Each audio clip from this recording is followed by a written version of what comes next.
Doris Kearns Goodwin is. What does that sound in the back of your call there? Doris Kearns Goodwin is a Pulitzer Prize-winning historian who's researched American presidents for more than 50 years, and her works have included biographies of Presidents Lyndon Johnson, Theodore Roosevelt, and FDR. Her most recent New York Times bestseller is called Leadership in Turbulent Times. And Doris Kearns Goodwin joins us now to discuss the historical significance of the 2020 election. Doris, good morning to you. People are always talking about how this election, good morning. People are always saying that this particular election is the most important of all time or of our lifetimes. But this time that may really be true. And in fact, you go all the way back to 1932 to find any election that is as significant as this one. Tell us why. I think there's no question, but the level of fear, anxiety, panic, consequence that was felt in 1932 is where we'd have to go to give us a sense of where we are today. Just think of where we were in 1932. The Depression had gone on for 3 years. It was getting worse and spiraling down. There was no national leadership. A quarter of the people were out of work. Other people were not working for full amount of wages. People were starving in the streets. The banking system was collapsing. And there was a real sense of panic in the air and a sense of paralysis. And the two people running, Hoover, the Republican, and FDR, the Democrat, FDR had a plan to get us out of that. And he comes in, and it's amazing when you think about it. This is how things can change. At his inauguration, it's all he had to do in his inauguration to say, the people have not failed. It's leadership that's failed. And I am here to take that gift of leadership and to get action. I will call an emergency session of Congress. We will get people back to work in public jobs. There will be unemployment that will be helpful for you. And the mood of the country changed overnight. The headline said, we have a leader. The government still lives. There was even a great story somebody wrote in, my roof fell off, my dog ran away, my wife is mad at me, and I've lost my job, but I'm okay because you're there. So it shows that leadership matters. Yeah, he had an infrastructure plan, and he actually got it off the ground as well. It went into action.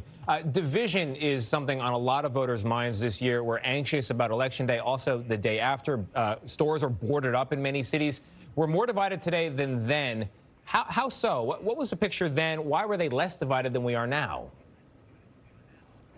I think there was still a sense that the people were in the problem, in the crisis together. What's happened, I think, in this time, and Theodore Roosevelt warned about this, at the turn of the 20th century, a lot of the situations were like ours, a gap between the rich and the poor. Industrialization had really broken up the sense of the old past in a way that technological and globalization have today.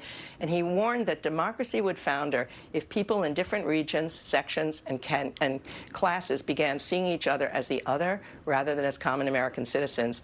And so I think right now we need a leader who can begin to tell us, that we have more in common with each other. People are hungering for that kind of unity. It's going to be hard put. It's not going to happen in a day. It's not going to happen in a week. But unless we feel that sense of coming together collectively as a whole, then that's when America has been strong. That's every single time. That's why we've beaten much worse things than we're having today, because we work together as a nation. Yeah, I want to pick up on that, Doris, for just a second. What kind of leader do we need right now, and do we have that? Well, you need two things, I think, in a leader right now. One thing, you need the ordinary qualities for a leader at any time, and they just get magnified in a time of a crisis. You need someone with humility. That means the ability to acknowledge errors and learn from your mistakes. We're going to have to do experimental things to figure out how we get our country back together. You need somebody with empathy to be able to see the other side, what Teddy Roosevelt was talking about, understand the other passions and prejudices and hopes of different people in different parts of the country.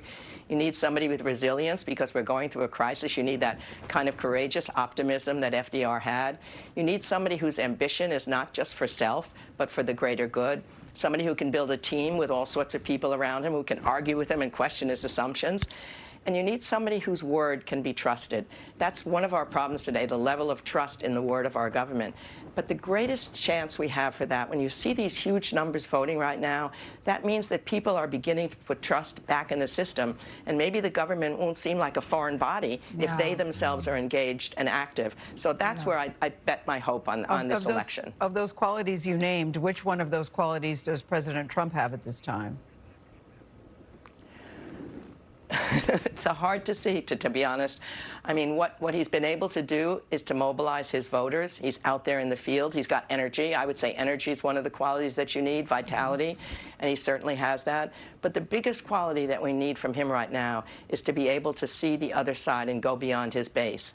I mean, if he were to win again, to go right out to those states that he lost. Just like what Teddy Roosevelt did. He traveled the country by train 6 weeks in the spring and in the fall. He went to the places where he knew he didn't have mobilized support, and he made people feel they were part of him and part of the country. All right, Doris Kearns Goodwin, it is always good to see you and have you here.